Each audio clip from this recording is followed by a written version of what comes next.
భరోసా వెంటనే యాసంగి పంటకు ఇస్తానన్న రైతు భరోసాని వెంటనే ఇవాళే పెండింగ్ లో ఉన్న రైతు భరోసా డబ్బులు వెంటనే పెండింగ్ లో ఉన్న రైతు భరోసా వెంటనే జై తెలంగాణ రైతాంగం పట్ల కాంగ్రెస్ ప్రభుత్వ నిర్లక్ష్య వైఖరి.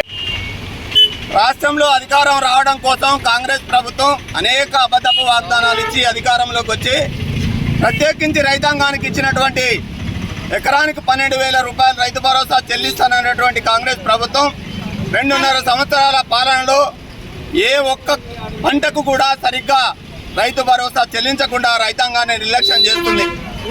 ఈ యాసంగి పంటకు ఇవ్వాల్సినటువంటి రైతు భరోసా డబ్బులు మున్సిపల్ ఎన్నికలు అయిపోగానే ఇస్తామన్నటువంటి కాంగ్రెస్ ప్రభుత్వం ఇప్పటి వరకు కూడా ఇంకా విడుదల చేసే కార్యక్రమాన్ని ప్రారంభించలేదు. కాబట్టి తుంగతుర్తి మండల బీఆర్ఎస్ పార్టీ ఆధ్వర్యంలో నిరసన తెలియజేస్తూ కాంగ్రెస్ ప్రభుత్వాన్ని డిమాండ్ చేస్తా ఉన్నాం. గతంలో 2 కార్లు ఎగ్గొట్టారు, ఒక కారులో సగం పంటకే ఇచ్చారు. చాలా బకాయిలు రైతాంగానికి రైతు భరోసా మీరు బకాయి పడి ఉన్నారు. అట్లాగే ఈ యాసంగి పంటది కూడా డిసెంబర్లో ఇవ్వాల్సినటువంటి మీరు సంక్రాంతికి ఇస్తానని మభ్యపెట్టి సంక్రాంతి పండుగ కూడా ఇవ్వకుండా మున్సిపల్ ఎన్నికల దృష్టిలో పెట్టుకొని మున్సిపల్ ఎన్నికలకు అయిపోగానే ఇస్తామని చెప్పి ప్రజల దగ్గర ఓట్లు దండుకొని నిర్లక్ష్యంగా రైతాంగానికి ఇవ్వాల్సినటువంటి డబ్బులు ఇవ్వకుండా కాంగ్రెస్ ప్రభుత్వం నిర్లక్ష్యం వహిస్తుంది.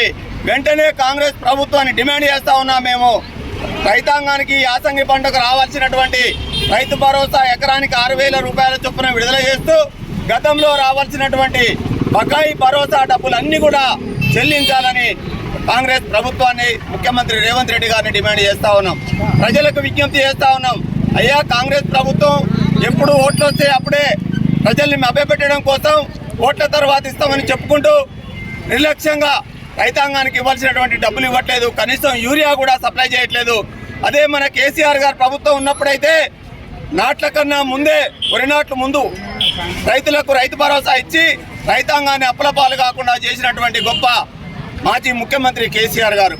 కానీ అలాంటి ముఖ్యమంత్రి గారిని మనం పోగొట్టుకొని అబద్ధాలతో అధికారంలోకి వచ్చి అబద్ధ మాటలు చెప్పినటువంటి రేవంత్ రెడ్డి గారి పరిస్థితి చూస్తే అన్ని వర్గాల ప్రజల్ని కూడా అన్యాయం చేస్తూ నిర్లక్ష్యం చేస్తూ ఏ సంక్షేమ పథకం కూడా సక్రమంగా అమలు చేయలేనటువంటి ఈ కాంగ్రెస్ ప్రభుత్వానికి రానున్నటువంటి అన్ని ఎన్నికల్లో కూడా సరైన బుద్ధి చెప్పాలని ప్రజలకు విజ్ఞప్తి చేస్తూ యాసంగి పంటకు సంబంధించినటువంటి రైతు భరోసా వెంటనే విడుదల చేయాలని డిమాండ్ చేస్తూ జై